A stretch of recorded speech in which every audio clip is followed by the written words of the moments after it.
शरीराला जशी डिटॉक्सिकेशनची गरज असते, तशीच मनाला मनःशांतीची गरज असते. आणि आज आम्ही सहपरिवार पोचलो आहोत श्री स्वामी समर्थ मठ फुलारे वाघोली येथे. 20 तारखेला होणाऱ्या स्वामी प्रकट दिनानिमित्त हे मठ आपल्या सर्व स्वामी भक्तांची वाट पाहत आहे. हे प्रशस्त मठ, इथली प्रसन्न वातावरण आणि ही शांतता तुमच्या मनाला नक्कीच सुख देऊन जाईल. स्वामींची मूर्ती इतकी देखणी आहे की एकटक पाहत राहावंसं वाटते. आम्ही आज सहपरिवार स्वामींचं दर्शन इथे येऊन घेतलं.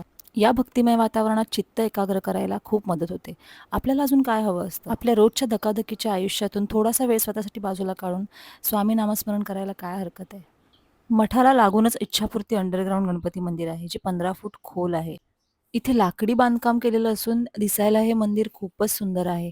आणि तुम्ही जर गणपतीची मूर्ती पाहाल, तर ती मूर्ती इतकी देखणी आहे, की तुम्ही 2 मिनिटं त्या मूर्तीकडे पाहतच राहाल.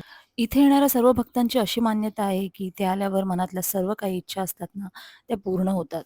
या मंदिरातून बाहेर पडल्यावर बाजूला स्वयंभू अमरेश्वर महादेव मंदिर आहे. मंदिराच्या आजूबाजूचा परिसर इतका भव्य आणि सुंदर आहे ना, की तुम्ही तुमच्या परिवारासोबत इथे खूप चांगला वेळ घालवू शकता. तुम्हाला जागोजागी इथे सुंदर सजवलेले झोपाळे, पाळणे आणि खूप अशा सेल्फी पॉइंट्स बघायला मिळतील, जिकडे तुम्ही तुमच्या खूप साऱ्या मेमरीज कलेक्ट करू शकता. लहान मुलांसाठी खेळण्याची सोय सुद्धा इथे केलेली आहे. इथे 19 आणि 20 तारखेला खूप सारे धार्मिक कार्यक्रम आयोजित करण्यात आले आहेत. तसेच 56 भोग अर्पण करण्यात येणार आहेत. तेव्हा सर्व स्वामी भक्तांनी येऊन इथे दर्शनाचा लाभ घ्यावा. आम्ही तर खूप साऱ्या स्वामीमय आठवणी सोबत घेऊन चाललो आहोत आणि लवकरच परत भेट देऊ. तेव्हा तुम्हीही या आणि या मठाला नक्की भेट द्या.